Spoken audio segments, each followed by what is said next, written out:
tarde, dando continuidade ao nosso módulo, após a gente ter pensado um pouco sobre a nossa concepção de clínica, nós vamos trabalhar um pouco realmente com a ideia que a gente tem como psicoterapia e histórico-cultural. Primeiro, assim, toda psicoterapia é preciso a gente ter claro que ela é uma construção social, né? Ela não nasce do nada, ela não nasce do acaso. Então, ela está repleta de sentidos, de significado e de repertórios e de discursos, né, de narrativas que circulam de forma consciente e de forma inconsciente. Então, como a construção social, as teorias também que embasam essas psicoterapias, elas também são atravessadas por momentos históricos, pelo contexto, pelas histórias de vida dos sujeitos, né, que desenharam, né, que aprofundaram essas teorias. Então, esse princípio para a gente é um princípio central. Por quê? Porque a partir desse princípio a gente vai entender a clínica psicológica como um espaço de escuta, um espaço de cuidar, mas um espaço principalmente de diálogo. E o diálogo para a psicologia histórico-cultural não é simplesmente alguém falando e alguém escutando. O diálogo é algo muito mais profundo. Porque no momento do diálogo, o sujeito se diz de si a si mesmo e a um outro. E esse sujeito, no processo dialógico também, ele vai produzindo a sua narrativa, ele vai produzindo o seu pensamento, ele vai transformando a si, ele vai sendo transformado também por esse outro. Então, o diálogo não é só o encontro de duas ou mais pessoas, né? No caso de duas pessoas. O diálogo é também um processo constante, um processo contínuo de construção de si mesmo, ou de produção de si, ou de reconfiguração de subjetividade. Então, para a psicologia histórico-cultural, o diálogo é um princípio fundamental dentro do processo clínico. Então, cuidar do outro, né, pegando a origem da clínica, a ideia do clinos, esse cuidar do outro, não é um cuidar no sentido de onde eu tenho um saber e eu vou usar esse saber para cuidar e você é passivo. Não, esse cuidar do outro, claro, requer papéis, requer especificidades, mas esse cuidar do outro, acima de tudo, tem dois sujeitos, né, no caso terapeuta e cliente, terapeuta e usuário de um determinado serviço de saúde, psicólogo, né, e usuário.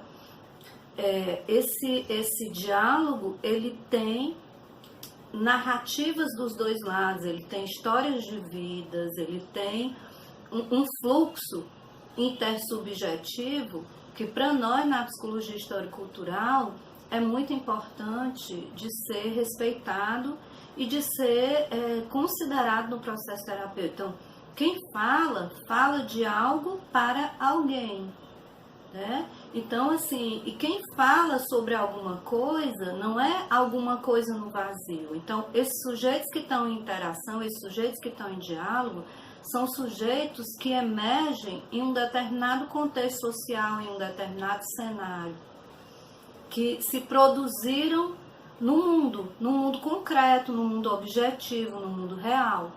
Então, para nós, a psicoterapia, ela é um espaço muito próximo, né, dessa realidade, desse cenário. A psicoterapia, ela tem que ser o tempo todo articulada com esse universo, com esse mundo desse sujeito que vai ali em busca de escuta, de ajuda, né? Um sujeito que está em sofrimento psíquico, né? Um sujeito que tem demandas específicas, mas que são demandas que nascem e que se produzem, né? Cuja gênese é uma gênese eminentemente social.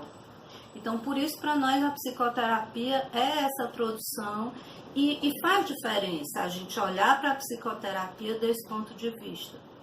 Faz diferença para o modo como a gente vai intervir, para o modo como a gente vai se posicionar diante desse sujeito, para o modo como a gente vai desenhar o próprio projeto terapêutico, que aí vai se tornar um processo terapêutico singular, um projeto singular, porque a gente vai entender que cada sujeito se produz no mundo de uma forma diferente, ele é singular.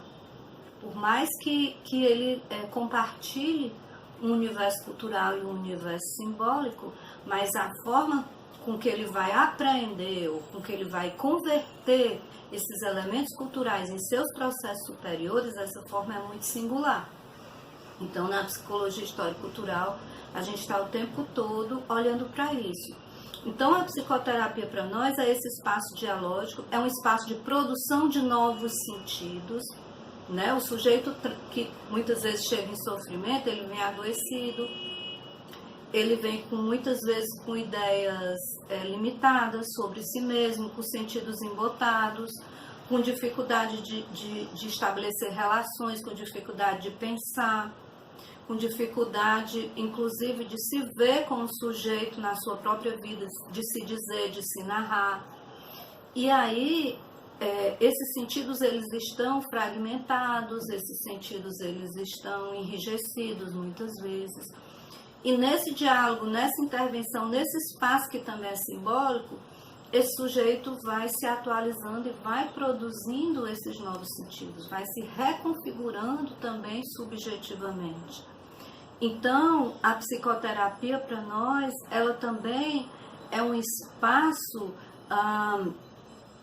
de produção de consciência também. A consciência é uma categoria central que a gente trabalha para pensar também essa concepção de psicoterapia. Então, a psicoterapia é esse olhar para esse sujeito como um todo, para esse sujeito integral, cujo sintoma, a demanda que ele está ali, é um elemento a mais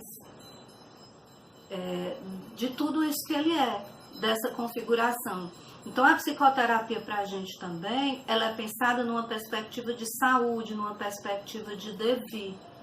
Né? Então, esse sujeito que está no processo de psicoterapia, esse sujeito que está ali no processo, né, sendo cuidado, esse sujeito que está na clínica, é um sujeito em movimento, né? Não é um sujeito estático.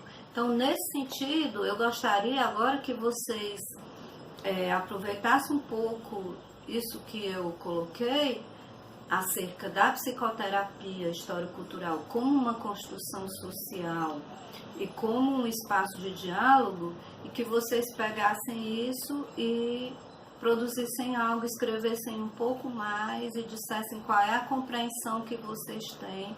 E quem já está na clínica atuando, eu gostaria que vocês buscassem um exemplo para dizer de um caso que vocês atenderam ou de alguém que vocês ajudaram, mesmo que não seja necessariamente num consultório, quem está trabalhando em outro espaço, mas que atua de certa forma com esse saber clínico, que vocês pudessem exemplificar com algum caso que mostrasse como o diálogo no processo terapêutico ajudou na ressignificação do sujeito e na produção de novos sentidos. É isso aí, até o próximo.